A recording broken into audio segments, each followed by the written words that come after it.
Добрый вечер. В эфире телеканала «Осетия Рестон» «Спортивный интерес». Минувшая неделя оказалась очень богатой на спортивные события. Яна Сотиева стала победительницей первенства Европы по тяжелой атлетике. Соревнования проходили в Израиле. Отметим, что ранее на высшую ступень пьедестала в рамках этих состязаний поднимались Зарина Гусалова и Мадина Келехсаева. Остинские дзюдоисты завоевали 5 наград на прошедшем Кубке России. Первое место занял Феликс Галуаев. Местные воспитанники проявили себя и на престижном турнире «Мастерс», который прошел в Китае. Из Поднебесной с бронзовой медалью на родину вернулся Алан Хубецов. Между тем, наши юные футболисты приняли участие в чемпионате России среди спортивных школ. Бронзовыми призерами соревнований стала команда «Юность». Об этом в сюжете моего коллеги Азамата Асламурзаева.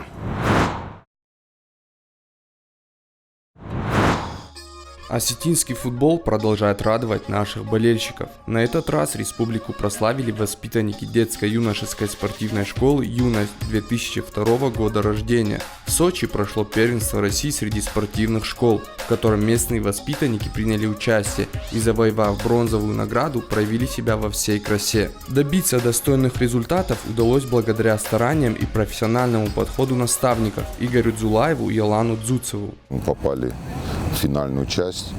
С юга отобрались 2 команды, Ростов и мы. И очень приятно, что обе команды заняли призовые места. 16 команд, 4 группы, было по 4 команды. И мы с группы вышли со вторым местом. По разнице у нас уступили ФШМ Москва. Команда спортивной школы «Юность» отправилась на всероссийские соревнования после отбора на региональных соревнованиях. По словам тренеров, на республиканском первенстве они приняли участие благодаря Виктору Бедоеву. Бизнесмен оказывал финансовую помощь команде. Эти игры стали дополнительным опытом для юных футболистов. Опыт в первую очередь, потому что все-таки играешь со старшими ребятами, там мужики уже лет по 30, по 40, поэтому это опыт большой. К турниру подготовились в кратчайшие сроки, но несмотря на это, ребята были сверхмотивированы. В дебютном матче соперником «Юности» стали гости из Восточной Сибири, команда «Красноярск». С минимальным счетом владикавказцы одержали победу и подошли ко второму матчу в отличном настроении. Но выиграть ребятам, к сожалению, не удалось. Ведя в счете по ходу матча, команда пропустила в самом конце игры и разошлась миром с командой ФШМ Москва. Судьба дальнейшего пребывания на турнире была в руках наших футболистов. Необходимо было побеждать, невзирая ни на что. И нашим ребятам это удалось. Повержен был соперник из Подольска. Договорились, что поставить цель выйти из группы минимум. И начали тренироваться, но так хорошо не были готовы, потому что в конце только полная команда собралась за 2 дня до отъезда. И вот такими силами поехали. В стадии плей-офф права на ошибку нет. В четвертьфинале это понимали не только наши футболисты, но и команда «Русич» из Орла. Поэтому игра получилась очень напряженной и градус матча зашкаливал. В основное время победителя выявить не удалось. «Юность» реализовала все 5 11-метровых ударов, а вот соперник в решающий момент сотряс каркас ворот. Мяч предательски отлетел в сторону. «Фортуна» широко улыбнулась нашей команде.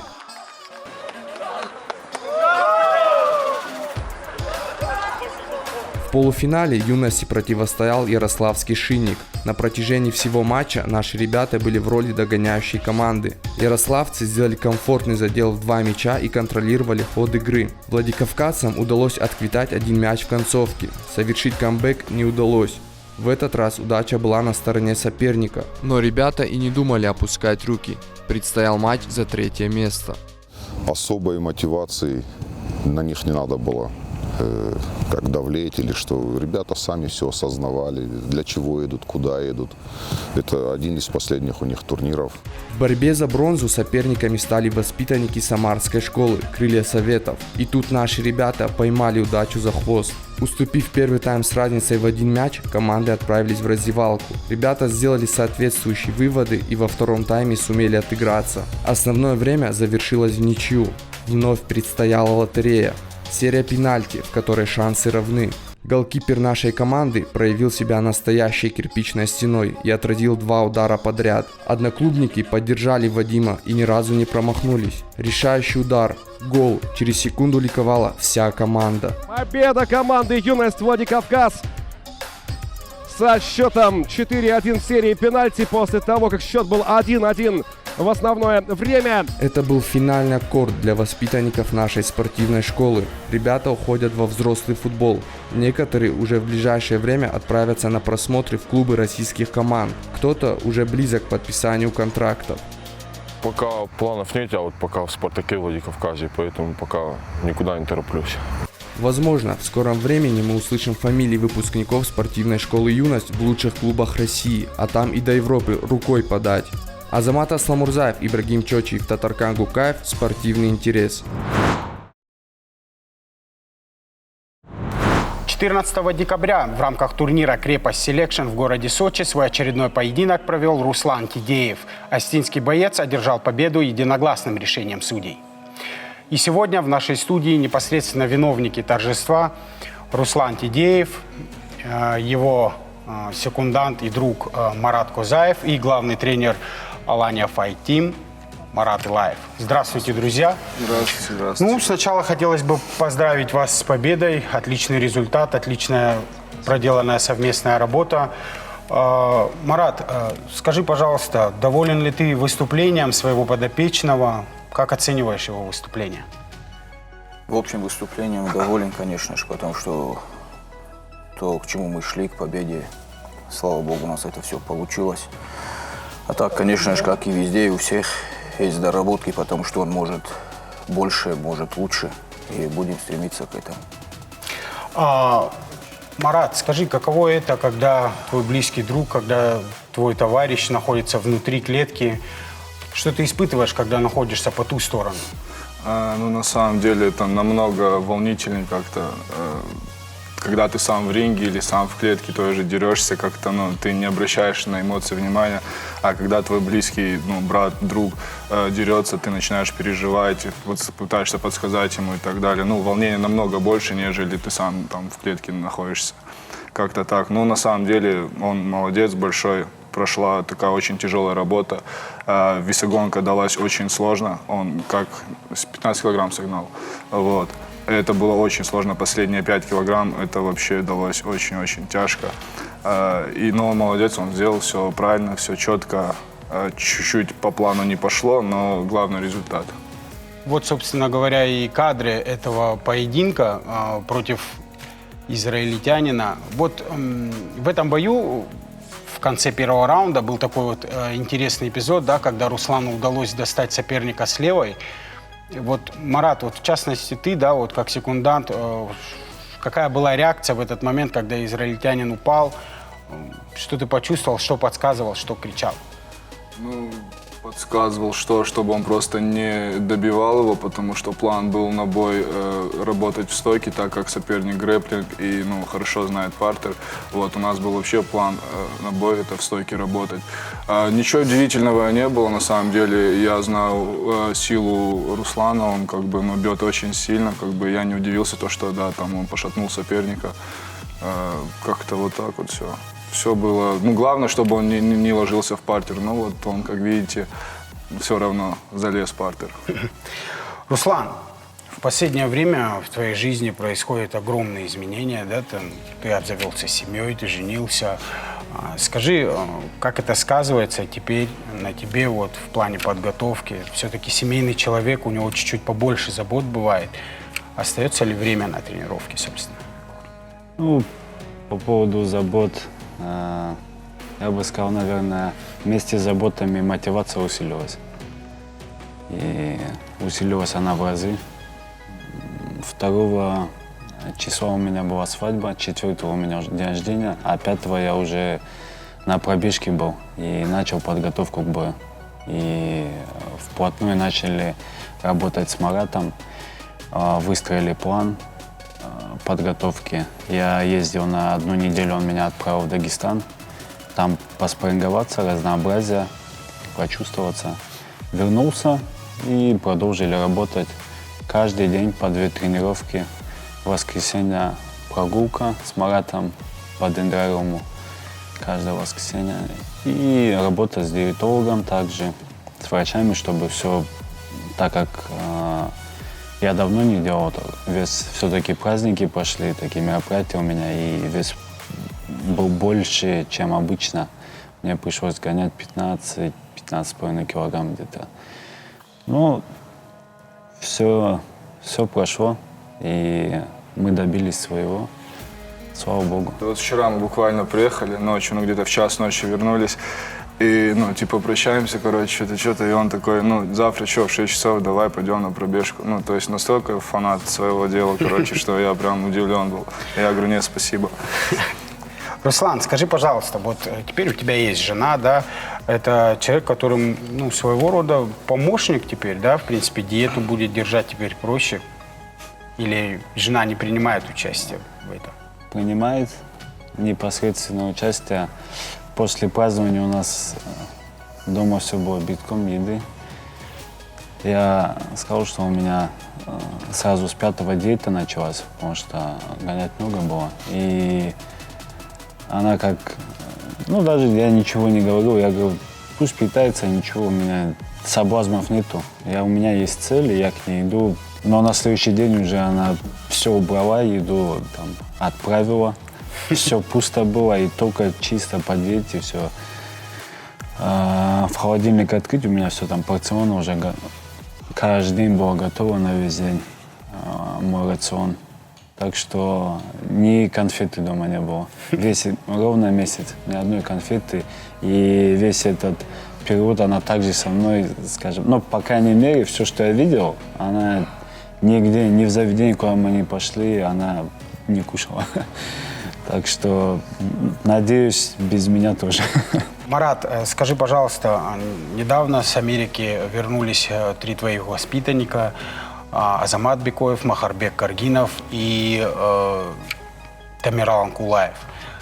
Скажи, с чем приехали ребята из-за океана, с каким багажом знаний, поделились ли они? Приехали с положительным опытом, с положительными эмоциями.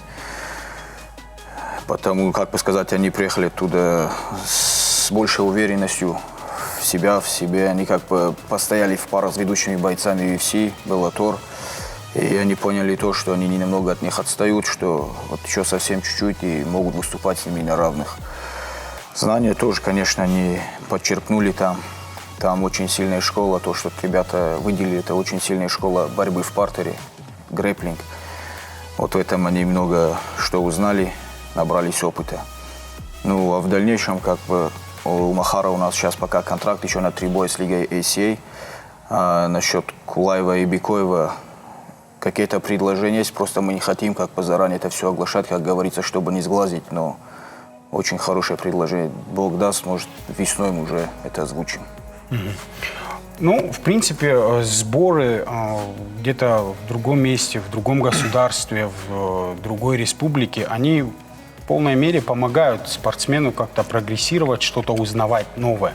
Вот, например, люди, которые активно следят, Руслан, за твоим инстаграмом, могут увидеть часто твои фотографии в обществе ребят из Дагестана, да, спортсменов, вольников. Скажи, как часто бываешь в Дагестане, с кем хорошо дружишь и кто помогает готовиться к боям? Вообще, даже не только Дагестан. В Москве клуб Golden Team, так как я представляю 2 клуба, Алания Fighting Team и Golden Team московский. Там большинство ребят, именно ребята с Дагестана. Очень хорошие ребята, все, могу только хорошее сказать. И о бойцах, и вообще о представителях этой нации. В Дагестан стараюсь ездить также для повышения квалификации, скажем так, для разнообразия. Чуть позже даже планируем все вместе каким-то отрядом туда поехать, провести сборы также. И здесь всегда рады ребятам, которые приезжают независимо откуда. Дружу. Клуб «Горец». Оттуда много с кем очень хорошо общаюсь. Дружим. Там бываю на подготовке. Клуб «Агат» там также находится. Очень семей. Клубов очень много в Дагестане. То, в принципе, к чему мы сейчас идем, там это уже давно развито. И поэтому надо, чтобы стать лучше, надо работать с лучшими.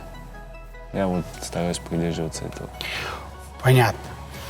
Также 14 декабря, когда проходил бой Руслана, поздним вечером выступал другой наш земляк Марат Балаев. Как вам вообще выступление Марата, как вам поединок? Соперник был все-таки Диего Брандау, человек серьезный, который имеет опыт выступления в UFC. Я не знаю, начнем, наверное, с Марата. Скажи. В общем, мы даже не отходя от кассы, там турнир закончился, мы вот так вот телефон взяли втроем, начали прям там на трибуне смотреть. Не закончился. Да, Мой бой закончился. Его бой закончился, да, мы уже забыли за турнир, ввели в интернете ссылку, начали смотреть прям втроем. И мы удивились на самом деле, потому что соперник на самом деле очень сложный, очень хороший. Вот, но Марат это... без комментариев, он как будто не человек на самом деле, он, не знаю, это сумасшедший мотиватор для всех, абсолютно для всех. Кто-то уже, типа, я завязал, все, возраст, все дела, но он доказывает, что нет, возраст это не то, надо просто дух иметь и идти к этому. Он красавчик на самом деле. Как спортсмен он феноменальный. Руслан, скажи, как тебе выступление Марата, как оцениваешь его? Более чем отлично, как всегда. Закончив бой, я даже там не переодевался, в чем разминался, накинул наверх шапку, мастерку, и к трибунам мы спустились, там с краю сели спокойно. Марат сразу нашел ссылку на турнир ACA. Буквально там разница у нас небольшая была. Полчаса и даже меньше, наверное, минут 15. И мы уже следили, смотрели, волновались за нашего земляка, за нашего мотиватора. Для меня, в частности, он также является мотиватором. Это человек, который прошел очень серьезную жизнь, не дай бог кому-то такого пожелать. И доказывает всем, что возраст не помеха, а все зависит от того, что у тебя в голове. После первого раунда был очень такой волнительный эпизод, когда Херб Дин остановил встречу ввиду рассечения у Марата. О чем подумали? Насторожились, я не знаю, может быть. Марат воин на самом деле, если честно, но вот эти сечки для него это не помеха. Он лучше, мне кажется, умрет там в клетке, но до конца доведет бой. Вернемся немножечко в нашу республику. И у меня вопрос к Марату Илаеву. Марат, 22 числа у нас что-то намечается в Манеже, спортивное мероприятие.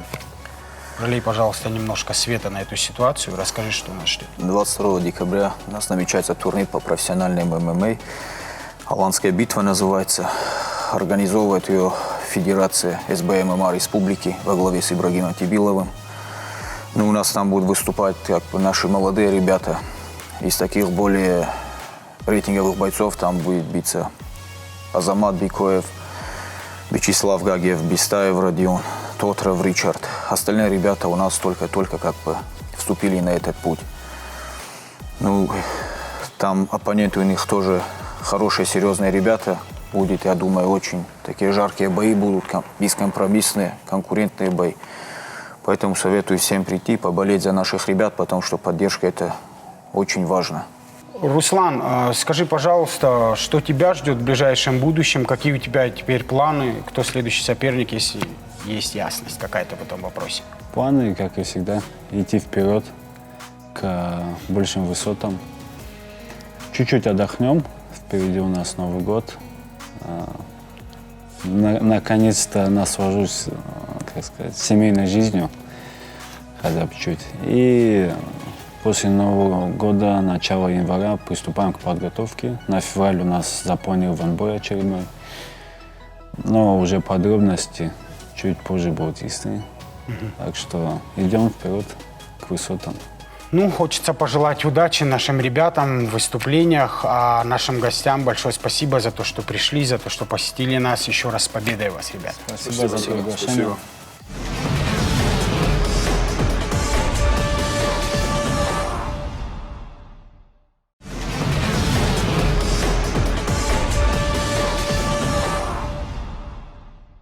– 13 декабря во Дворце спорта «Манеж» прошли профессиональные поединки по боксу.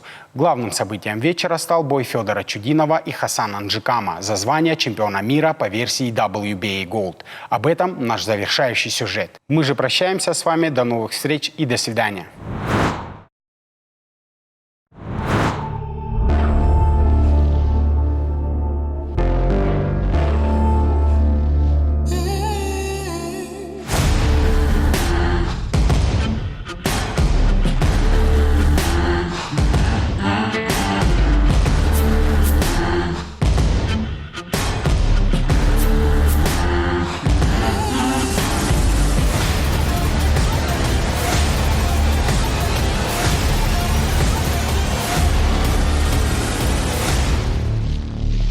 Дворец спорта «Манеж» только-только отошел от борцовских баталий, которые развернулись в рамках международного турнира «Аланы». И вот он опять полон, и на сей раз старая арена приютила у себя любителей бокса. Хотя и здесь без вольников не обошлось. Отличное зрелище, очень хороший вечер бокса. В общем, Ян молодец, очень понравился, очень хороший парень. С виду вроде бы такой пухленький, не особо подвижный, но очень-очень перспективный, очень понравился бой. Олимпийский чемпион с большим интересом наблюдал, как молодой Ян Лютиков дебютирует в профессиональном боксе. Противостоял ему Ислам Шангаразов, и, надо признать, ребята закатили очень зрелищный поединок. Быть может, дело в том, что для обоих это профессиональный дебют, и они пытались показать и применить весь боевой арсенал. Более молодой Лютиков старался завладеть территориальным преимуществом и оттеснял оппонента канатом, но Ислам Жангаразов частенько взрывался в опасных контратаках. Ближе к концу поединка оба боксера порядком устали, но представитель клуба «Патриот» был настырнее и забрал концовку боя. Судьям было нелегко принимать решения, так как поединок был равным. Я доволен боем, но я мог сделать больше в этом бою. Но не сделал почему? Потому что волнение, первый бой, дебют. Очень так чуть сил поднабрался в конце и показал все, что мог.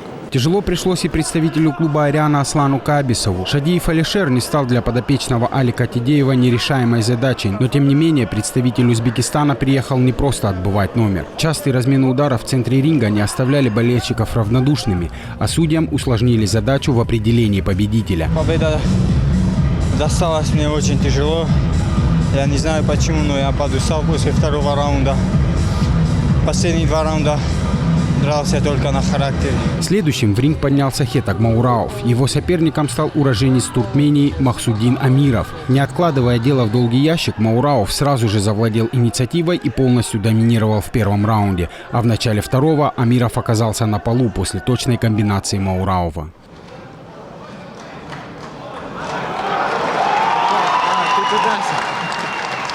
Представитель Туркменистана смог подняться, но прийти в себя ему не удалось. Хетаг, не торопясь, довел дело до конца. Хетаг отбоксировал на все 100%, что и требовалось доказать. Он, по спарринге, который он провел, дабы показали, как он хорошо отбоксировал. Дали о себе знать хороший спарринг. И заслуга тренеров, конечно, тоже дало о себе знать. Зрители оживились, когда на смену сильным тяжеловесам вышли представители первого полусреднего веса. Алик Тибилов разделил ринг с представителем Грузии Рубеном Мавсисяном. Тибилов для своих соперников зачастую бывает очень неудобным оппонентом. При весе 63,5 килограмма его рост составляет 183 сантиметра. Невысокие боксеры просто-напросто не могут достать его хорошим и плотным ударом. Вдобавок ко всему, Тибилов левша. Этот поединок проходил относительно спокойно, боксеры включались редко и темп был размеренным. Первый раунд так и прошел в разведке. Во втором тренер Алан Чахоев внес соответствующие коррективы, и Тибилов стал более активным.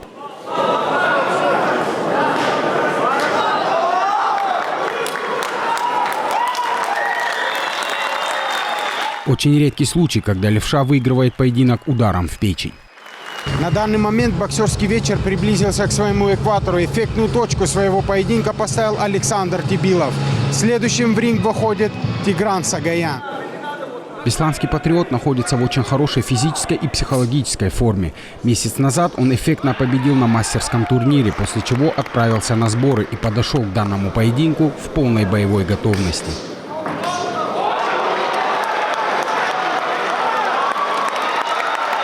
Дмитрия Селихова хватило всего лишь на пару минут. Работу Сагаяна по достоинству оценил друг и спарринг-партнер детства. Конечно, болел за Тиграна. С Тиграном мы с детства тренируемся вместе, постоянно ездили на сборы. Бывало, мы и встречались на ринге, на соревнованиях. За Тиграна болел, бой провел хорошо. Вообще вышел уверенно, забрал свое. Следующим в ринг поднялся уроженец Нагира и любимец публики Алан Хугаев. Бахром Паязов из Узбекистана вел поединок против осетинского боксера почти на равных, но чем дальше длился бой, тем меньше сил оставалось у Паясова. Хугаев работал в размеренном режиме, выполняя все требования своих секундантов. Ну и как истинный представитель клуба «Ариана», Хугаев поставил точку левым боковым в корпус.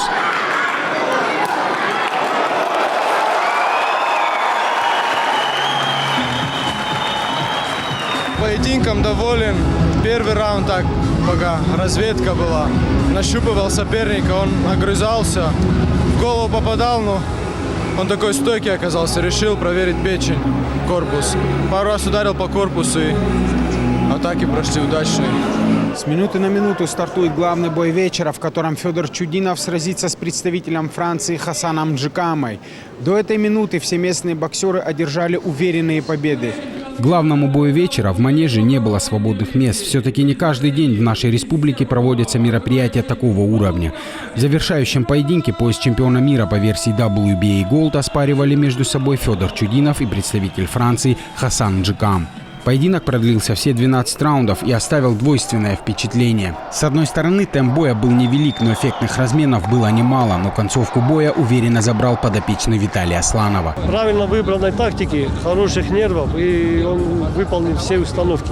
Все наработки, которые были, он все это делал и практически все сделал. После поединка слово взял самый известный российский промоутер Владимир Хрюнов. Спортивный функционер заявил, что следующим соперником Чудинова станет ни много ни мало Сауль Альварес. Так что тренерскому штабу во главе с Виталием Слановым будет над чем поработать. Георгий Гасиев, Батраз Макеев, Игорь Икаев. Спортивный интерес.